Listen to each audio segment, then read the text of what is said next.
2022 ප්‍රශ්නාංක 36 දී ඇති ගැලීම් සටහනින් ප්‍රකාශිත ඇල්ගොරිදමය සම්බන්ධයෙන් පහත සඳහන් කුමන ප්‍රකාශය නිවැරදි වේද? ABC කියලා ප්‍රකාශ තුනක් දීලා තියෙනවා. මේක තමයි දීලා තියෙන ෆ්ලෝ chart එක. එතකොට මේ ෆ්ලෝ chart එකේ තේරුම බලමු මුලින්. ආරම්භයේ තියෙනවා A කියලා variable එකක් හදලා තියෙනවා. R කියලා variable එකක් තියෙනවා. යම්කිසි ආදානයක් ගන්නවා. මේ කියන ආදානය බිඳුවට වඩා කුඩායිද? ඒකනේ බලන්න. ඒ කියන්නේ ඍණ සංඛ්‍යාවක්ද කියලානේ බලන්න. ඍණ සංඛ්‍යාවක්ද කියලා තමයි මෙයාගෙන් බලන්නේ. එතකොට මේ විවරණයේ විදිහට මෙතන ඉතලා දාලා ලියාගත්තා නම් හරි. මොකද මේකෙන් බලන්නේ ඍණද? හරි.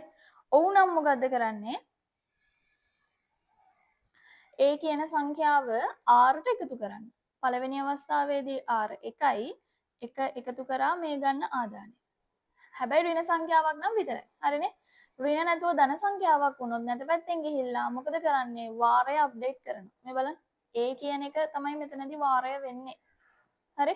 කොහොමද මම ඒක අඳුනගත්තේ? බලන්න ඊළඟ කන්ඩිෂන් එක විදිහට චෙක් කරන්නේ මේ කියන A බිඳුවට හෝ බිඳුවට වඩා විශාලයිද කියලා. එතකොට මගේ ප්‍රශ්නේ මේ කියන කන්ඩිෂන් එක අසත්‍ය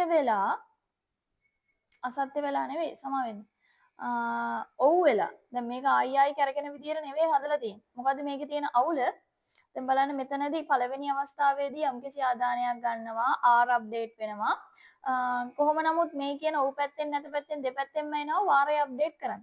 වාරය අප්ඩේට් කරාට පස්සේ 10න් එකක් ගියාම 9යි. ඊළඟට මෙන්න මේ කන්ඩිෂන් එකට අදාළව චෙක් වෙන්නේ 9 විශාලයි හෝ සමානයි බිඳුව. මේ කියන ප්‍රකාශය සත්‍යයි. සත්‍ය නිසා නැවත උඩ පැත්තට යන්නේ නැහැ. එතකොට මේ කියන එක එකපාරයි රන් වෙන්නේ ඔව් පැත්තෙන් නතර වෙලා R ගේ ප්‍රතිදානය ලබා දෙනවා. වැඩේ හරිනේ. එතකොට මේක ආයි කරගෙන ලූප් එකක් විදිහට බැලු බැලමට තිබ්බට එහෙම කරගෙන්නේ නැහැ. හරි? බලන්න පරිශීලකයාගෙන් එක්වරක් පමණක් ආදානයක් ගනු ලැබේ. පරිශීලකයාගෙන් ඔව් එක වතාවයිනේ ගන්න. ධන වුණත් ඍණ වුණත් එක ආදානයයි ගන්න. මොකද නැත පැත්තෙන් ආයි උඩට යන්නේ නැහැ. එතකොට A කියන එක හරි. ඊළඟ B ඇල්ගොරිදමයේ ප්‍රතිදානය සෑම විටම 9 වේ. ඇල්ගොරිදමයේ ප්‍රතිදානය සෑම විටම 9 වේ කියලා කියන්න බෑනේ. R නේ ප්‍රතිදානය කරන්න කියන්නේ. R වලට මෙතන දෙන සංඛ්‍යාවත් එක්ක n වලට මෙතන දෙන සංඛ්‍යාවත් එක්ක තමයි R අප්ඩේට් වෙන්නේ. ඒතර 9යි කියලා කියන්න බෑ. සෑම විටම 9යි කියන එක වැරදි. ඊළඟට C ඇතුළත් කර ඇති සියලුම සංඛ්‍යාවල එකතුව මෙම ඇල්ගොරිදමය ප්‍රතිදානය කරයි. ඇතුළත් කරලා තියෙන සියලුම සංඛ්‍යාවල එකතුවද එහෙම නැත්නම් ඍණ සංඛ්‍යාවල එකතුවද? ඍණ සංඛ්‍යාවල එකතුව තමයි මේකෙන් ප්‍රතිදානය කරන්නේ. ඒක නිසා මේ කියන ප්‍රකාශයත් බාර ගන්න බෑ. එතකොට A පමණි තමයි ආන්සර් එක විදියට එන්නේ. ප්‍රශ්නාංක 36ට ආන්සර් නම්බර් 1 ප්‍රශ්නාංකය 36 අවසන්. ප්‍රශ්නාංක 37 ඔයාට දීලා තියෙන Python code එකේ output එක මොකක්ද කියලා අහන්නේ. පළවෙනියටම ආදානයක් ගන්න තියෙනවා. int ආකාරයෙන් ආදානයේ විදියට 25 ගත්තොත් මේ x කියන තැන් වලට 25 ආදේශ කරගත්තා නම් හරි. එතකොට 25යි මොඩියුල් 25 ඍණ 21 බලය 3. මුලින්ම මේ කියන බ්‍රැකට් එක කරා 25න් 21ක් ගියාම 4යි. ඊළඟට මම මේ මොඩියුල් එක කරා. මොකද මේකේ වෙන්නේ 25 4ෙන් බෙදලා ඉතිරිය තමයි ගන්න. ඉතිරිය කීයද? එතන එනවා 24යි 24න් ඉතිරිය එකයි. ආයේ ඉතිරිය තමයි ගන්න. ඔය ඉතිරිය බලයක් විදියට ලිව්වම තුන්වෙනි බලය. එකේ තුන්වෙනි බලය. ඒකේ තේරුම තමයි එකේ තුන්වෙනි බලය කීයද? එකමයි. Answer number 2. ප්‍රශ්නාංක 37ට ආන්සර් නම්බර් 2. ප්‍රශ්නාංක 37 අවසන්. ප්‍රශ්නාංක 38 පහත දක්වන Python කේතයේ ප්‍රතිදානය කුමක්ද? බලන්න මෙතන ෆන්ක්ෂන් එකක් දීලා තියෙනවා. පළවෙනි ෆන්ක්ෂන් එකේ ෆන් කියන නම තමයි දීලා තියෙන්නේ. para1 para2 කියලා පරාමිතියයන් ලබා ගන්නවා. මේවට කියන පරාමිති වර්ගය තමයි අනිවාර්ය පරාමිති. ඇයි මම මේවට අනිවාර්ය පරාමිති කියලා අදහස් කරන්නේ? මොකද මේවට අනිවාර්යෙන්ම අගයන් ලබා දිය යුතුයි. එහෙම නැත්නම් ෆන්ක්ෂන් එක වැඩ කරන්නේ නැහැ. මෙතනත් මේ foo කියන ෆන්ක්ෂන් එකට අදාළව අනිවාර්ය පරාමිති තමයි දීලා තියෙන්නේ. අනිවාර්යෙන් අගයන් දෙන්න ඕනේ නිසා. හරිනේ? බලන්න. result සමානයි fun. result කියන variable එක ඇතුළට දාගන්න කියනවා fun. දැන් fun කියලා කියන්නේ කවුද මෙයා? එතකොට මෙතනින් මෙයා execute වෙලා තමයි මෙන්න මෙයාට call කරන්නේ. වැඩේ හරිනේ? එතකොට fun ගේ para1 අදාළව ආදේශ වෙනවා.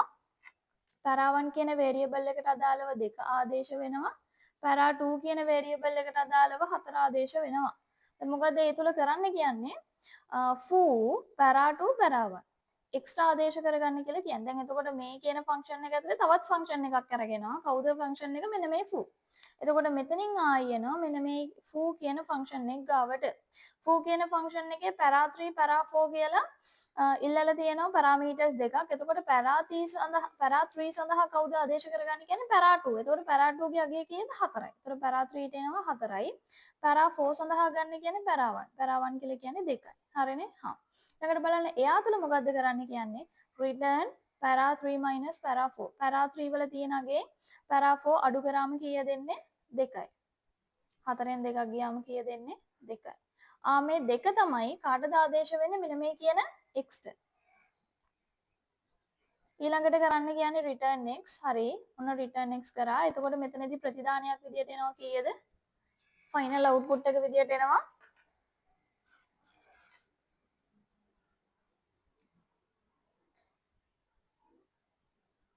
x තුල ඉන්නේ දැන් කීයද? x සමානයි 2. හරිනේ? එතකොට මේ කියන x සමානයි 2 තියෙන්නේ කවුරු තුලද? මේ result එක ඇතුළට දාගන්නවා අගය 2යි කියලා. දැන් බලන්න print result is මේ කියන වචන කාණ්ඩය අනිවාර්යෙන් print වෙනවා string එකක් නිසා. ඊළඟට මෙන්න මේ විදියට plus operator එකකින් connect කරලා තියෙන නිසා space එකක් ඇති වෙන්නේ නැහැ. මෙන්න මෙතන මෙයා ගාව space එකක් තියෙන නිසා result is කියන වචනේ ඊළඟට space එකක් ඊළඟට මොකද්ද? result variable එක ඇතුලේ තියෙන අගය string එකක් විදියට නිරූපණය කරනවා. ඇයි මෙතන මේක string එකක් කරේ? දැන් බලන්න මෙයාගේ data type එක string. plus එකකින් මට int එකක් set කරන්න බෑ. plus එකකින් අනිවාර්යෙන් සමාන data type තියෙන්න ඕනේ දෙපැත්තෙම. ඒක නිසා තමයි මේ කියන int එකක් විදියට තියෙන result අපි string එකක් බවට මාරු කරලා මෙතනදී ප්‍රතිදානය කරන්නේ. වැඩේ හරිනේ? හා. ඒතර result යටතේ තියෙන අංක 2 print වෙනවා. ඒතර බලන්න result is කියන වචන කාණ්ඩය සහ අංක 2 තියෙන්නේ answer number 2. එහෙනම් ප්‍රශ්න අංක 38ට answer number 2. වැඩේ හරිනේ? හා. ඒතර මේකේ පොඩ්ඩක් දාගන්න මේ කියන ෆන්ක්ෂන් එකෙන් මේ කියන ඊතලය තමයි මුලින් වෙන්නේ. ඊට පස්සේ මෙතනින් එනවා මෙතෙන්ට. මේ කියන ඊතලය තමයි දෙවෙනියට වෙන්නේ. ඊළඟට මේ නිසා එක්ස්ට්‍රා ආදේශ වෙනවා ඒක අංක 3. ඊළඟට රිටර්න් ගේ කතාව වෙනවා. ඊළඟට මෙන්න මේ වෙනවා අන්තිමට මෙන්න මෙයා වෙනවා. කොහොම තමයි කෝඩ් එක රන් වෙන්නේ. වැඩේ හරිනේ? හා. එහෙනම් ප්‍රශ්න අංක 38ට අවසන්. ප්‍රශ්න අංක 39 පහත දැක්වෙන Python කේතයේ ප්‍රතිදානය කුමක් වෙයිද? ෆන්ක්ෂන් එකක් දීලා තියෙනවා. මේ කියන ෆන්ක්ෂන් එකේ මෙයාට කියන්නේ අනිවාර්ය පරාමිති. අනිවාර්යයෙන්ම අගයක් ලබා දෙන්න ඕනේ. මෙයාට කියන්නේ ආවේනික පරාමිති. ආවේනික කියලා අදහස් කරන්නේ මේ කියන අගයට ඩිෆෝල්ට් අගයක් සෙට් කරලා තියෙනවා. මෙයාට වැරදිලාවත් අගයක් නොදුන්නොත් මේ කියන ඩිෆෝල්ට් එක තමයි භාවිත කරන්නේ. ඒතර මෙයත් ආවේනික පරාමිතියක්. වැඩේ හරිනේ? හා. ඊළඟට එන්න foo කියන ෆන්ක්ෂන් එකට කෝල් කරලා තියෙනවා මෙයාට. ඒතර name සඳහා ආදේශ වෙන්නේ කවුද? නිමල්. name සඳහා නිමල්. address එක සඳහා කවුද ආදේශ වෙලා තියෙන්නේ? කොළඹ කියන වචනේ. දැන් print කරන්න කියන්නේ කොළඹ. ඊළඟට බලන්න age එක print කරන්න කියනවා age සඳහා කවුද ආදේශ වෙලා තියෙන්නේ? 25. එතකොට ඕක print වෙන්නේ නිමල් කොළඹ 25. ප්‍රශ්න අංක 39ට answer number 1 ප්‍රශ්න අංක 39 අවසන්. පහත දැක්වෙන Python කේතයේ ප්‍රතිදානය කුමක්ද? බලන්න numbers කියන variable එක ඇතුළට list එකක් ආදේශ කරලා තියෙනවා. numbers.pop1. මොකද මේ numbers.pop1 කියලා අදහස් කරලා තියෙන්නේ නම් කරලා තියෙන index එක. මේ නම් කරලා තියෙන index එක මේ කියන list එකෙන් අයින් කරන්න තියෙනවා. මුලින් index ටික නම් කරගමු. 0 1 2 3 4. පළවෙනි index එකේ තියෙන්නේ කවුද? 20. එහෙනම් එයාව අයින් කරලා මම ලියා ගන්නම් ලිස්ට් එක නැවතත් 10 20 අයින් කරා.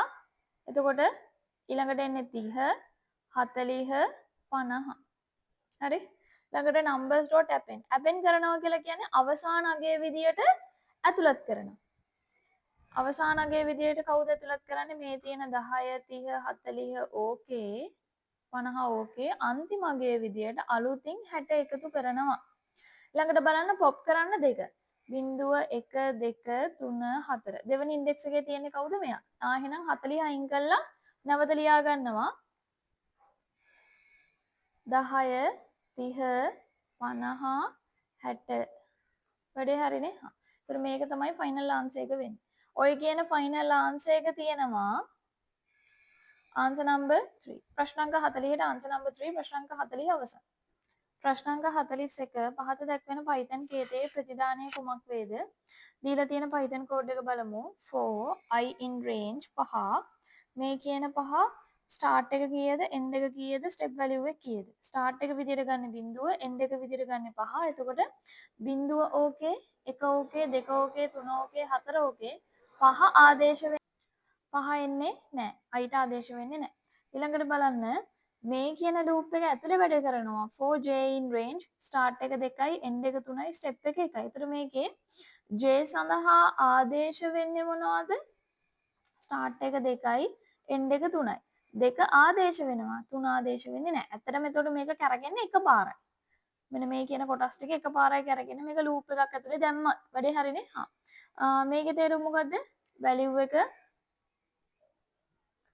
සමාන කරන්න වැලියු එකට එකක් එකතු කරලා ඔය කියන වැලියු එක දෙකෙන් මොඩියුල් කරලා ඉතිරිය බලනවා බිඳුවද ඒ කියන්නේ මොකද්ද ඉරට්ටේ සංඛ්‍යාවක්ද කියලා චෙක් කරනවා ඉරට්ටේ සංඛ්‍යාවක් නම් මොකද කරන්නේ කන්ටිනියු කරනවා කන්ටිනියු කරනවා කියලා අදහස් කරන්නේ මෙතනින් එහා කිසිදු පියවරක් කරන්නේ නැත වැඩේ හරි ඒ කියන වාරය ස්කිප් කරලා ඊළඟ වාරයට යන්න කියන එක තමයි කියන්නේ වැඩේ හරිනේ ඊළඟට කන්ටිනියු කරනවා කියලා කියන්නේ සත්‍ය නම් ඒ කියන පියවරයන් ටික මෙතනින් පස්සේ පියවරයන් ටික අත්හැරලා දානවා හරිනේ මේව මොකක්වත් කරන්නේ මේ කියන කන්ඩිෂන් එක සත්‍ය නම් ඊළඟට වැලියු දෙකෙන් වැඩි කරන්න තියෙනවා else පැත්තෙන් ගියාම වැලියු එක දෙකෙන් වැඩි කරන්න තියෙනවා එච්චරයි වැඩේ හරිනේ අන්තිමට මේ කියන ලූප් එක සම්පූර්ණයෙන් ඉවරුණා පස් වතාවක් කරගිලා ලූප් එක නතර වෙනවා වැලියු එක අන්තිමට print කරන්න බලාගෙන වැඩේ හරිනේ එහෙනම් දැන් අපි බලමු මේකේ trace table එක. trace table එකේ පළවෙනියට මම අරගෙන තියෙනවා මෙන්න මේ කියන I. පළවෙනි for loop එක අරගෙන තියෙනවා. ඊළඟට මේ දෙවෙනි for loop එක අරගෙන තියෙනවා. දෙවෙනි for loop එක ඇතුලේ මට value එක update කරන්න කියලා තියෙනවා. මම ඒක ලියලා තියෙනවා. බලන්න ඊට පස්සේ if condition එකක් අහලා තියෙනවා. ඒ කියන්නේ if condition එක. මේ කියන condition එක සත්‍ය නම් කළ යුතු දෑ මේක. අසත්‍ය නම් කළ යුතු දෑ මේක. හරිනේ සත්‍ය වුණත් අසත්‍ය වුණත් වැලියු එක අප්ඩේට් කරන්න කියලා තියෙන්නේ මේ බලන්න දෙපැත්තෙම බලන්න මම මුලින්ම ගන්නවා අයිට මුලින්ම ආදේශ වෙන්නේ කවුද බිඳුව අයිට මුලින්ම ආදේශ වෙන්නේ බිඳුව ඒ තුලින් ආවා ජේට ආදේශ වෙන්නේ 2 වැලියු එක අප්ඩේට් කරා වැලියු වල දැන් තියෙන්නේ මුල් අවස්ථාවේදී 9යි 9ට එකක් එකතු කරාම 10යි හරි බලන්න ඊළඟට 10 මොඩියුල් කරනවා දෙකෙන්. ඒ කියන්නේ 10 ඉරට්ටේ සංඛ්‍යාවක්ද? ඔව්. ඔව් නම් මොකද කරන්න කියන්නේ? 10 ඉරට්ටේ සංඛ්‍යාවක් නම් මෙතනින් ඇතුළට යනවා කන්ටිනියු කරන්න තියෙන්නේ.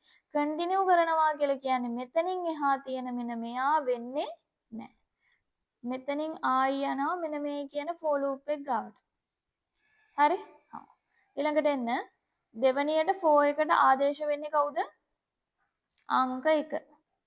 මේ පියවර අවසන් දෙවනියට for ට ආදේශ වෙන්නේ මෙන්න මේ කියන I ට ආදේශ වෙන්නේ පළවෙනි for loop එකේ I ට ආදේශ වෙන්නේ 1. J ට ආදේශ J ට සුපුරුදු පරිදි 2 ආදේශ වෙනවා. ඊළඟට value එක අප්ඩේට් වෙනවා. value වල අන්තිමට අප්ඩේට් උනේ 10යි. 10ට එකක් එකතු කරාම 11යි. හරි? 11 ඉරට්ටේද? නෑ. නැත්තම් මොකද්ද වෙන්නේ? මේ කියන කන්ඩිෂන් එක අසත්‍ය නම් මොකද්ද වෙන්නේ? else පැත්තට ගියා. else පැත්තෙන් value එක දෙකක් වැඩි කරා. value එක දැන් තියෙන්නේ 11යි. මේ කියන්නේ 11ට දෙකක් එකතු කරාම 13යි. වැඩේ හරි ඊළඟට බලන්න මම මෙතනින් ආයෙන උඩට අයිට ආදේශ කරගන්නවා දෙක අයිට දෙක ආදේශ කරගන්නවා ඊළඟට බලන්න ෆෝට සාමාන්‍ය විදිහට දෙක තමයි ආදේශ වෙන්නේ වැලියු එක අප්ඩේට් කරගන්නවා මේ කියන 13ට එකක් එකතු කරාම 14යි 14 ඉරට්ටේද ඔව් ඔව් නම් මොකද්ද වෙන්නේ මෙතනින් ඇතුළට යනවා කන්ටිනියු නිසා මෙතනින් එහා මොකක්වත් වෙන්නේ නැහැ ආයෙ නැවතත් උඩට යනවා වැඩේ හරි ඊළඟට බලන්න 4 එක යටතේ i එකට එන ඊළඟ ආගය තමයි 3 හරි j එකට එන්නේ 2 අන්තිමට අප්ඩේට් වුණු 14ට මම එකක් එකතු කරා 15යි මෙයාට අදාළව 15යි කියලා හොයාගත්ත. දැන් අහනවා 15 ඉරට්ටේද? නෑ. නැත්තම් මොකද කරන්න තියෙන්නේ? වැලියු එක අප්ඩේට් කරන්න තියෙන්නේ. මේ අපි හොයාගත්ත 15ට දෙකක් එකතු කරාම 17යි. වැඩේ හරි? එහෙනම් i 3ත් ඉවරයි. ඊළඟට i 4. i 4 ආදේශ වුණාම සාමාන්‍ය විදියට මේ කියන j ටත් ආදේශ වෙන්නේ දෙකම තමයි. ඊළඟට බලන්න වැලියු එක එකකින් වැඩි කරනවා. අන්තිමට ආදේශුණු 17ට එකක් එකතු කරාම 18යි. ඊළඟට බලන්න 18 ඉරට්ටේද ඔව්. ඔව් නම් ඇතුළට යනවා. කන්ටිනියු කරනවා කියලා කියන්නේ මෙතනින් එහා මොකක්වත් වෙන්නේ නැහැ. මෙතනින් ආයි උඩට යනවා. හරි? ඊළඟට බලන්න අයිට ආදේශ වෙන ඊළඟ කෙනා කවුද? අයිට ආදේශ වෙන ඊළඟ කෙනා තමයි 5. නමුත් 5 ආදේශ කරගන්න බෑ. එතකොට මෙතනින් ලූප් එක අවසන්. අන්තිමට print කරන්න කියන්නේ කවුද? value. 5 ආදේශ වෙන්නේ. අන්තිමට value තමයි print කරන්න කියන්නේ. value වල අන්තිමට update වුණු අගය කීයද? 18. 18 තියෙන්නේ answer number 1. එහෙනම් ප්‍රශ්න අංක 41කට answer number 1 ප්‍රශ්න අංක 41 අවසන්. ප්‍රශ්න අංක 42 Python ශ්‍රිත සම්බන්ධයෙන් පහත සඳහන් කුමක් නිවැරදි වන්නේද? A. Python ශ්‍රිතයකට අගයන් සමූහයක් ඇති දත්ත ව්‍යුහ data structures return කරන්න පුළුවන්ලු. ඔව් ඒකේ කිසිම අවුලක් නැහැ. ඊළඟට Python ශ්‍රිතයක් කියලා අදහස් කරන්නේ අර def keyword එකත් එක්ක හදන්නේ. ඒක තමයි මේ Python ශ්‍රිතයක් කියලා අදහස් කරන්නේ. රිටර්න් එකෙන් තමයි ප්‍රතිදාන ලබා දෙන්නේ. අවුට්පුට් ලබා දෙන්නේ. එතකොට data structures ඒ කියන්නේ list එකක්, tuple එකක් ඒ වගේ එකක් අවුට්පුට් කරන්න පුළුවන් කියලා මේ කියන්නේ. B Python ශ්‍රිතයකට Aට කිසිදු පරාමිති යැවීමකින් තොරව භාවිතා කළ හැකියි. ඔව් අපිට සාමාන්‍යයෙන් ෆන්ක්ෂන් එකක් හදන්න පුළුවන්. නම දානවා ෆන්ක්ෂන් කියලා කිසිදු පරාමිතියක් නැතුව මෙහෙම නිර්මාණය කරන්න පුළුවන්. පරාමිති ඕන නම් මේක ඇතුලේ පරාමිති ටික අපි දාන්න ඕනේ. වැඩේ හරිනේ? ඊළඟට Python ශ්‍රිතයකට පරාමිතීන් අගයක් හෝ යොමුවක් හෝ ලෙස යවිය හැක.